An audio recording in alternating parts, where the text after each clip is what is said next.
Hey, this is Rashida Green, and you are listening to the Crossroads podcast, a show dedicated to environmental justice and those who fight the fight. Knowledge is power, and we're breaking down stereotypes one episode at a time. Let's start the show. Welcome, everyone. This episode is another Notes from the Field. I met up with Charmaine Peters from the Licking Creek Bend Farm. For those of you who are new to the show, go back and listen to the 4th episode. I visited the Licking Creek Farm and took a tour and met Charmaine, the farm's manager. So, off top, there's background noise. This is Notes from the Field, and we were in a bar, and I had to get a little creative with the microphone, so please bear with me, but I hope you enjoy the interview. Charmaine has so kindly agreed to be a part of this podcast and be with me here today. Charmaine, thank you so much for coming and being here. I know you're so busy. Thank you for having me, and I'm busy, but I'm sure everybody's busy. So let's get into it. You know, your origin story, because this farming, as you mentioned on the tour, this was not your first profession. It was not my first. I was with the nonprofit association business for many years. First of all, I studied French in school, which I never used, so that didn't happen. But I, out of school, I went and worked for a nonprofit association, the National Federation for Community Broadcasters, and so that kind of morphed into more association work. I worked with the American Society for Training and Development, and so that has become that. For 20 years, I was a nonprofit association professional. Wow. So then, how did you get to the farm? It's interesting. I was doing all that. What color is my parachute? And, trying to figure out myself. Yeah. I took aptitude tests and did all of that stuff, and it kept saying that you could kind of do anything. You're kind of flexible. You have you could do management, but it didn't point to any one particular career. And so I was at a family reunion in Louisiana, and it's my father's family were farmers, but I didn't grow up farming, but he did. Mm-hmm. And I was sitting in a chair looking at the cows, and I said, I think I would like to be somewhere like this, and that was the origin of the idea. And then I started looking for maybe some opportunities like this. Mm-hmm. So, yeah. And that's okay. Yeah. So, and how long have you been with the farm? Since 2006. Wow. So that was basically on the job training. Just show up at the farm, and the owner of the farm, Michael Tabor, mm-hmm.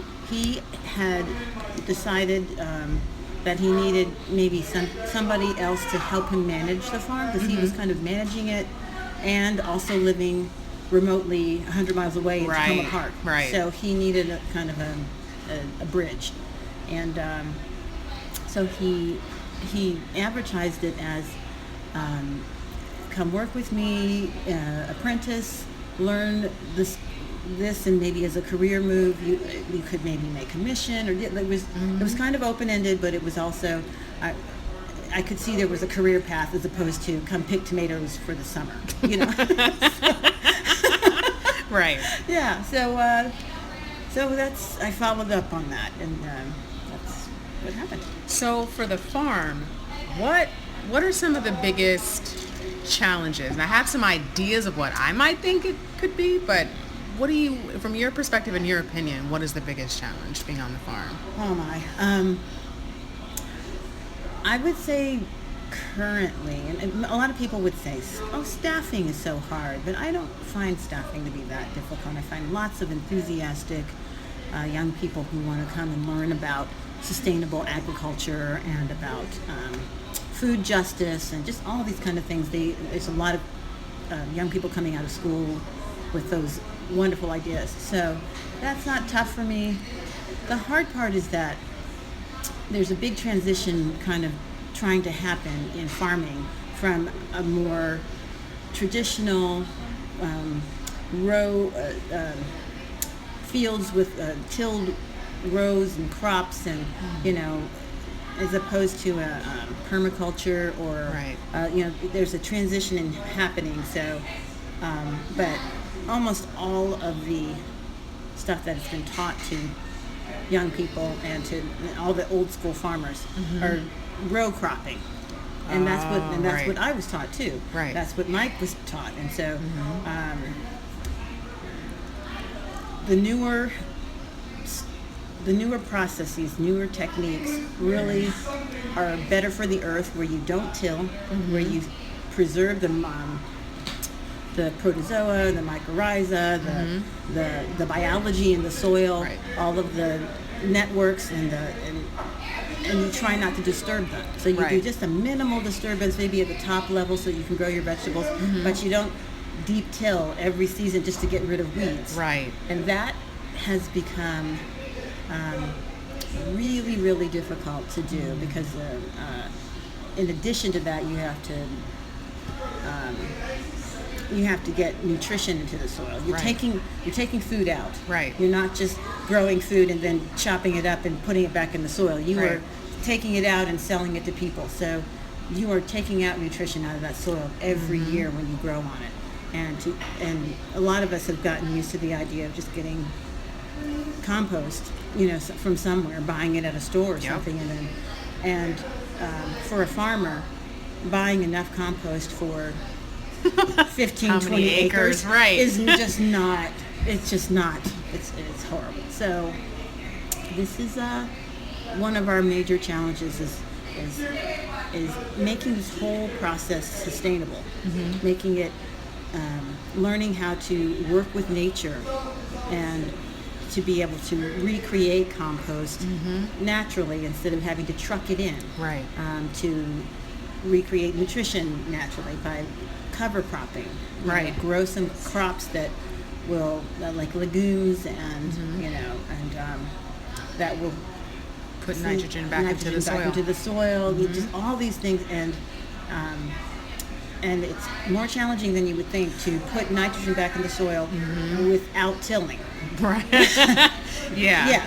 Don't till it, but you could plant something in there, and so you've got weeds coming up, and it's just very, very challenging. And so, and I wish there were more processes in place, or more things. I know that there's in colleges and universities all over the country, they are experimenting with no-tilling, and a lot of the big commercial people are using no-till, but they're using herbicides with it. Right. So they're not tilling anymore, but they're killing the weeds with herbicides. Right. So then you get the pesticides. And Mike talked a lot about that. The use of pesticides as opposed to using neem oil. He mentioned neem oil as one of the main sources that he uses or relies on to help keep insects away, as opposed to pesticides. Yes. Just like, Bayer Monsanto and that ginormous monster of a lawsuit they've got going. So right in it. So what are some of the other sustainable practices that the farm utilizes? We are really, really trying to do the no-till. We are struggling with it, though. We're not doing it well, but we are continually trying. And I just purchased more cover crop this past week, so we're going to keep doing that and try to perfect it. Right. In addition to that, we do use neem oils. We hand pick bugs off of, that was another thing we did this week. We went out into the field and we looked for potato bugs and scraped eggs off of potato plants. Oh my God. That's one way to do it. We looked at eggs on squash plants and removed them squash bugs. So there's a lot of just out of curiosity. So how many potato plants y'all got? Well, we have. I don't know how many plants there are in it. If you could imagine 200-foot rows with plants planted every foot. Say no more. Yeah. Okay. Okay. We're just crawling along and looking at leaves. Oh my God. That sounds like so much work. And that is, I guess, it brings us to another issue too. Is that how to make farming sustainable for young people that are coming into the industry. They want to do it, and yet they also still want to have, a house and a car and, a family and all that kind of stuff too. And it is sometimes it's hard to balance that Yes. and figure out how to get paid in this industry. It's you do it because you love it most of the time, not because it pays you well. Right.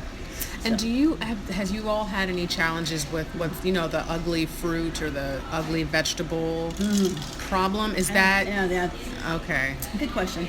Today we brought our apples in for the first time to market. And granted, we only brought maybe 15 or 20 pounds of our apples and that had little bug holes and different things on them. They weren't the prettiest. They were cute, but they weren't the prettiest fruit. And we do have some diehard people who really just like to know that something is not sprayed, and so we might have sold most of it. Okay. There's some of it still went back into the truck at the end of the day. Right. And the other fruit that looks perfect and beautiful flew out the door. Oh, yeah. And we sold all of that. Yeah. So, yes, we still have that issue, and I'm trying to think of ways to solve that by perhaps, since the microbrewery industry has gotten so big, maybe some hard cider and, Come on, Charmaine. And that's shelf stable, Yes, like it is. that you can put a label on it and then say Licking Creek Bend Farm cider. I'm sure there is a double entendre-esque name that you can come up with for that beer. I know it. Licking Creek sells itself.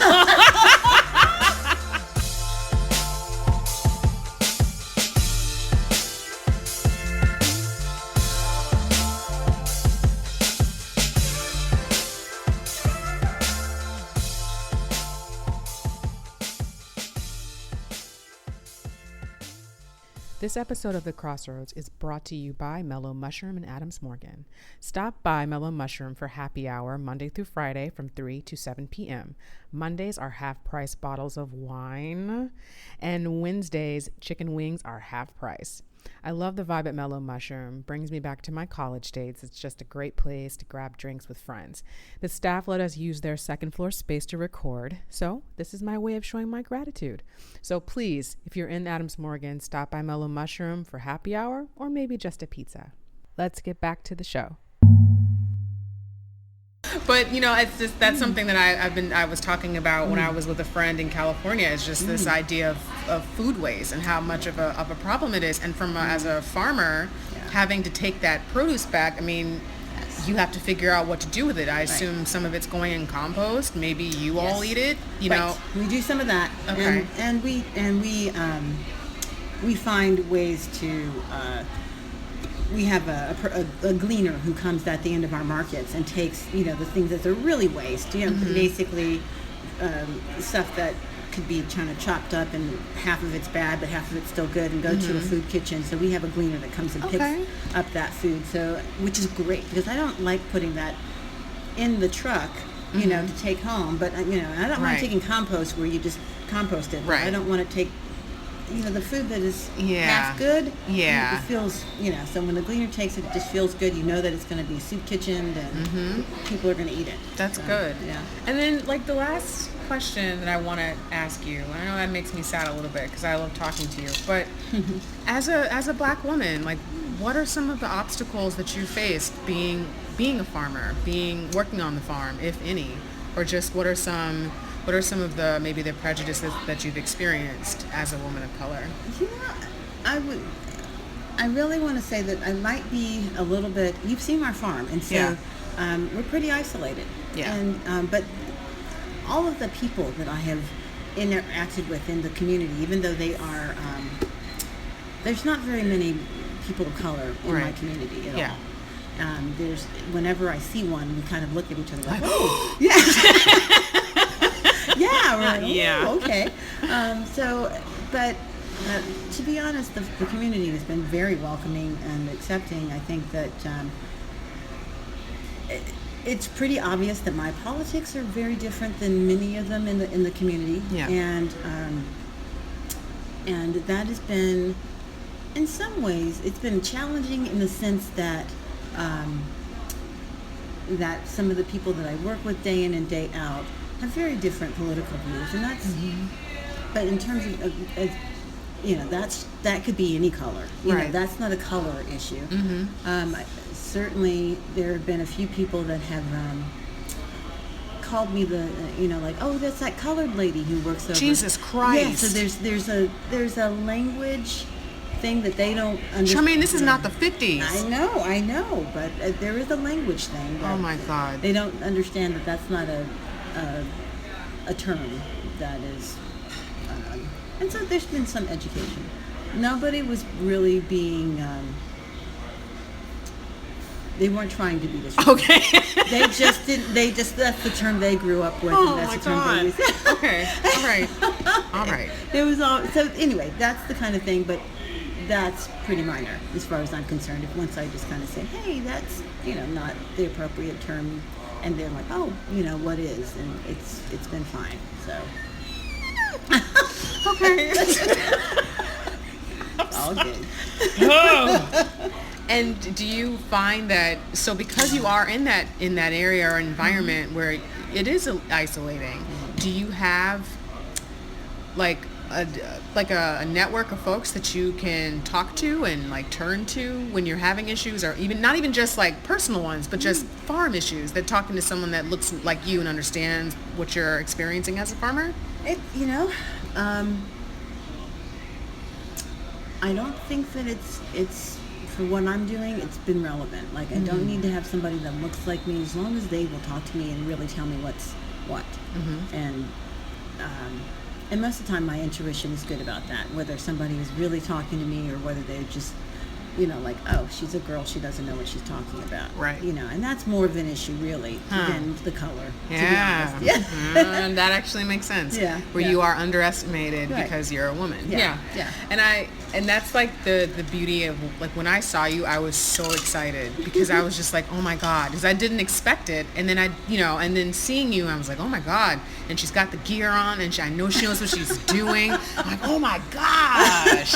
And it was just, like watching you on the tour and knowing the crowd, like understanding people's needs, because that one dude with no shirt found a snake and was like, oh, I found a snake. And I was like, hey, put that down. And you're like, you were so calm. Because it was not cool. People were not okay with that, and it was just it was just really great to see you. And I'm really very happy and very pleased that I had the opportunity to sit down with you. I don't want to keep you because I know you have to get on back down the road because you have a long drive ahead of you. We do. We have a couple hours, but in this area, I guess people are, I'm not sure how broad the audience is, but in D.C., a couple hour commute. Yeah, we'll do it because it's not like California, right, where you drive 2 hours and you're still in California. Right. I just came back from there and I was like, oh God, help me, Jesus. Like, yeah. Big state. But, and I know I keep saying we're done, but I just, okay. So, the drive though, and the transportation of the produce. Yeah.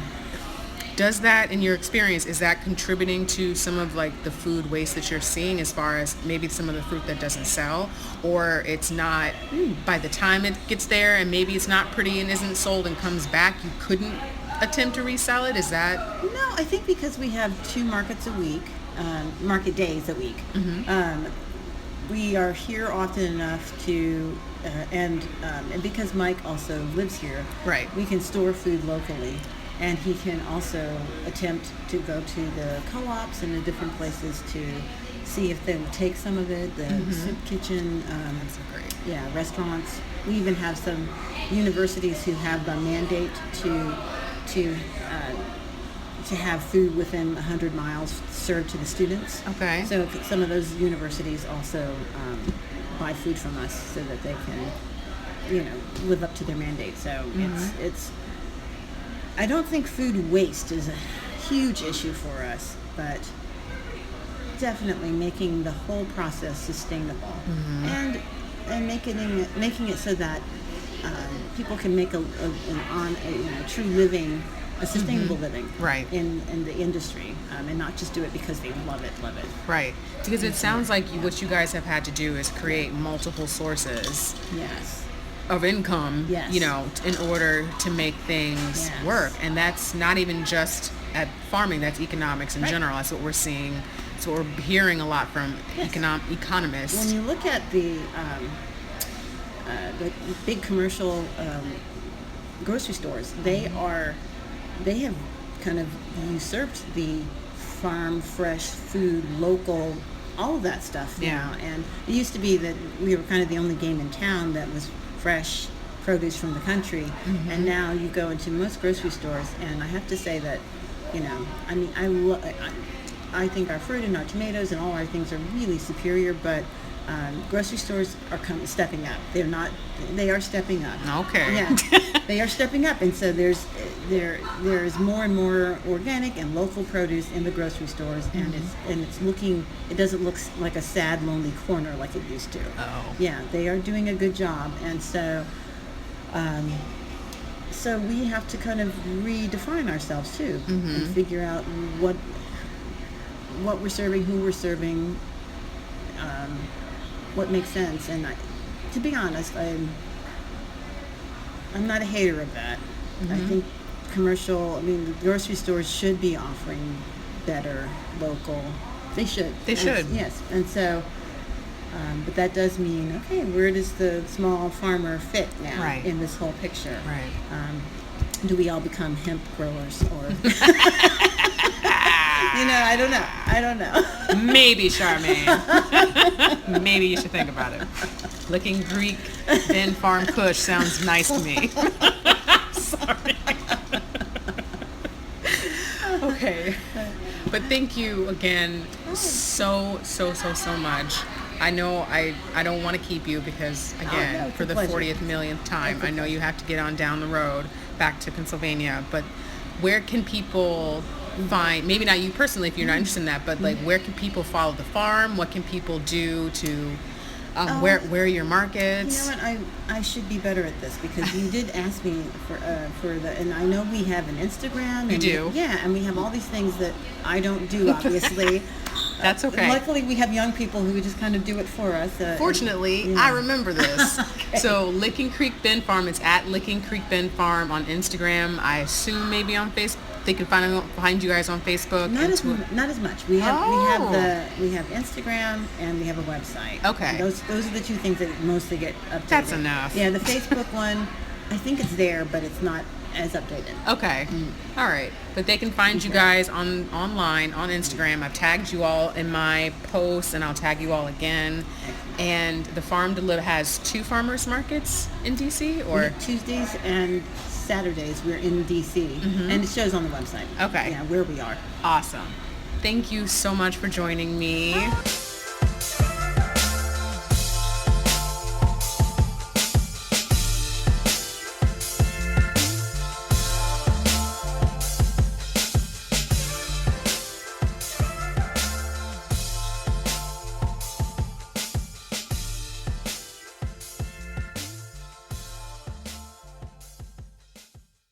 Thank you all again for joining me. I've got some updates. So you can now find the Crossroads on Apple Podcasts, YouTube, and the Anchor app. Oh man, it's been a long process, but it's finally done. For Apple Podcasts, type in Crossroads Rashida. Feel free to subscribe so you can get all the alerts when new episodes are available. You can always visit my website, allroadscross.com. And very quickly, I want to give a shout out to @AndSheCreates. You can follow her on Instagram. She has an amazing platform. She offers free promotion for those of us who are creatives, who are budding out into the world with our podcasts, our shows, and she does things for YouTubers as well. So please follow her and check out her platform. She also has a YouTube channel with her family called Haskins Live. And for the next episode, it's going to be case study time. I've referenced the book Dumping with Dixie by Dr. Robert Bullard when I was a guest on And She Creates. And reading this book really inspired me to learn more about environmental justice and ultimately to start this podcast. So I'm going to talk about this book, and I'm also going to give you guys some more information about urban sustainability too. So I'll see you all then.